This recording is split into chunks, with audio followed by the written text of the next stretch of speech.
Нема што нема поскапено, од храна до бела техника. Рестораните стануваат луксус, а одењето во кино и театар се потешко замисливо.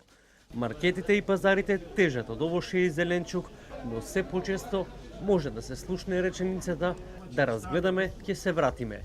Граѓаните во немерување велат, ситуацијата е доведена на купи ден помини. Јас сум секој ден на пазар, овоќето отиде многу.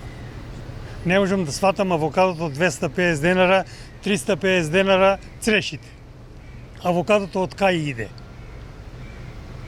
Бананите 65, 75, 85 максимум. Јаболките испод 140, 150 нема. Се е скапо, поскапено, ама што да правиме?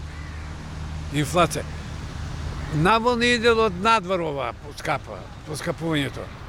Па не знам, нека ги намала цените малку. Ама власта има интерес. Абе луѓе, што прошута кога земјоделието ни пропада на начишта. Ние бараме ефтина зелка, пипер, доматина, па нема ништо бе луѓе. Појдите овче поле, појдите битолската, се уништено, ништо нема. Наспроти тврдењата на граѓаните, министерот Бесар Дурмиши тврди дека нема драстично зголемување на цените на основните прехранбени производи. Од Сојузот на синдикати на Македонија возвратија дека оние цени кои што ги плаќаат граѓаните се повеќе од нереални. Несватливо е како функционерите кои стигнаа енормни плати сега да зборуваат дека ако покачат плата на работникот ќе се зголемела инфлацијата, коментираат од Сојузот на синдикати на Македонија. Велат достоинствен живот за работникот станува сон, а додека за функционерите реалност. Многу е безобразно да зборувате дека со покачување на плата ќе се зголеми инфлацијата, од една страна само ги покачувате платите на функционерите, а не ги покачувате платите на работниците. Морам да нагласам дека инфлацијата пред време ги изгриза платите и на вработените, и на пензионерите, и на студентите, и на сите граѓани, имајќи во предвид дека многу енормно се зголемија основните продукти за живот, пресметувајќи се она што го имаме ние во синдикалната потрошувачка кошнички, која што уште ќе биде поскапа на 20 овој месец кога ќе објавиме. Од Сојузот на стопански комори сметаат дека стапката на инфлација е очекувана, бидејќи имало покачување на платите. Обемот на паричната маса е зголемен.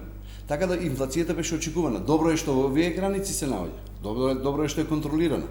Државниот апарат, ако не се вклучи и да види од каде има црни пари во државата, каде се трошат и како се подгрева инфлацијата, со тоа стагнираат платите и пензиите, во тој случај не сме направиле ништо, велат од ССМ. Цените понатаму ќе растат, имајќи во предвид дека се зголемува поборовачката поради наши сознанија на огромен фонд на црни пари и се уште исплаќање плата во плик, и сето тоа што ја подгрева побарувачката, нормално е да ја подгрева и потрошувачката и тие пари да се вртат во државата без при тоа да реагира државниот апарат преку пазарниот инспекторат, инспекторатот за труд, обвинителство и така натаму. Гледаме вчера една владина одлука со која се зголемува плата на функционер, а останува мизерна платата на работникот. Според податоците на Државниот завод за статистика за една година, животот поскапел за 3,3%. И додека трае битката за докажување дали имало или немало инфлација, граѓаните велат на нив ќе остане да пресметаат дали ќе јадат цреши и грозје или ќе отидат на пазар како на шопинг на разгледување.